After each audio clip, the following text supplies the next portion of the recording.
you lie about your age? Everybody lies about their age at one time or another, don't you think? I remember before I was able to get into a drinking establishment, that's when I truly lied about my age. But as I get older, I don't feel the urge to do that anymore. I wonder why. Well, I'm Prajna O'Hara, and this is my channel.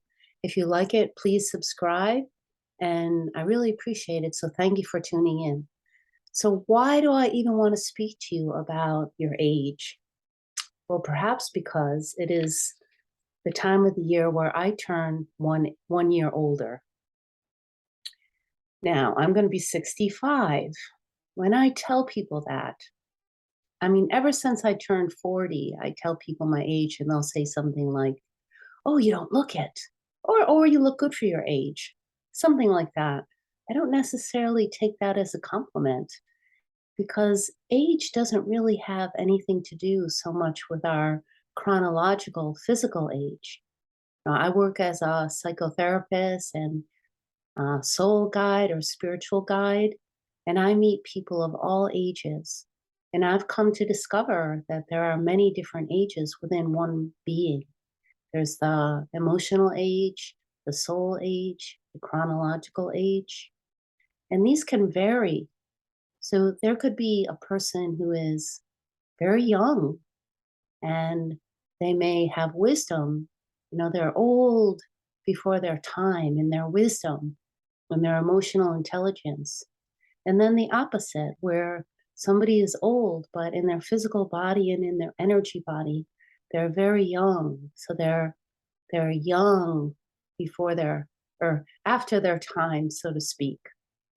And would you say that there's a line in the sand that someday a young person crosses over it and is suddenly old and it's all downhill from there? Well, I don't feel that way. And why is that? There's a couple of things that happen as we age.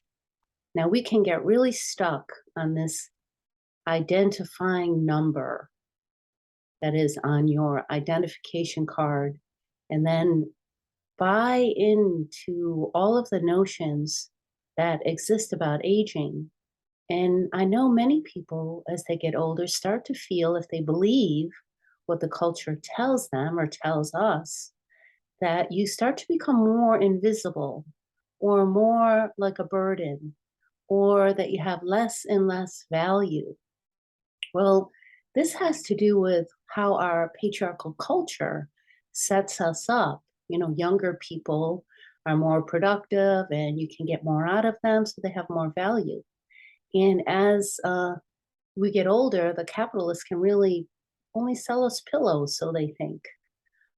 But this isn't the case. And what happens here is that when a person gets hooked into capitalism or patriarchal culture, that I'm not going to unpack fully right now, they can start to feel a sense of regret, like, "Oh, I've missed my opportunity," as if it is all downhill, and start to take episodes in the life and have regrets. So I want to tell you how you can undo that. Because here I am, and I'm turning a year older. And I must say that I am a little bit challenged with this idea of having some regrets, having a sense of missed experience, and that maybe I won't have the chance again to capture something that feels really important to me. So, this is what I've done, and maybe you'll like to do this too, no matter what age you are. I want you to think about and consider, almost like you can write it down, journal this for yourself. All of the things in your life that you've showed up for that have been really hard, really hard. Think about those moments. I can think of one right off the bat. You were born. That is not an easy task for the mother or for the baby being born. Some situations are more challenging than others. But if you're listening to this, you survived that. And you're listening, which means you survived your childhood. Another task, a developmental task That is not easy, especially depending on what the dynamics of the family are at the time, or where you live, what cultural conditionings, what religious conditionings, what is all that is can be absorbed, especially if you're an empath, who's somebody who is like a sponge and absorbs everything. So you still are here and you're listening. So maybe you went on that date that you were afraid to go out on. Maybe you ended a relationship that wasn't serving you, or you quit a job that wasn't serving you, or you applied for a job that you didn't quite feel the confidence or the qualifications, but you did it anyway. So when you write about these things, I don't want you to focus on the outcome. Focus on just the showing up part of you, that part of you that maybe showed up for a friend who was ill and you were able to be at their bedside, or, to get them whatever they needed, or somebody dying, or the time that you fell down and you broke your leg, but you got up again and you walked again. Some people have something broken and they don't get up again.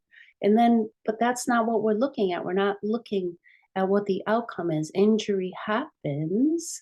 And what we're getting at is that you showed up for all of these things, whether it be a job, a relationship, moving to a new location, or taking an exotic trip somewhere, or there's so many things that we get to do in these lives. We get to do these things and we just show up. So that showing up tells you how much you love, that you love. So we show up out of this inborn sense of being alive that wants to live and connect and do and join with life. So that's the part that we can speak about and remember, and we can get back to those moments of showing up for something that was really hard, and then remembering that it was your love, that inner drive, that inner presence, or that inner deep yearning to connect, to live. That is what makes the difference.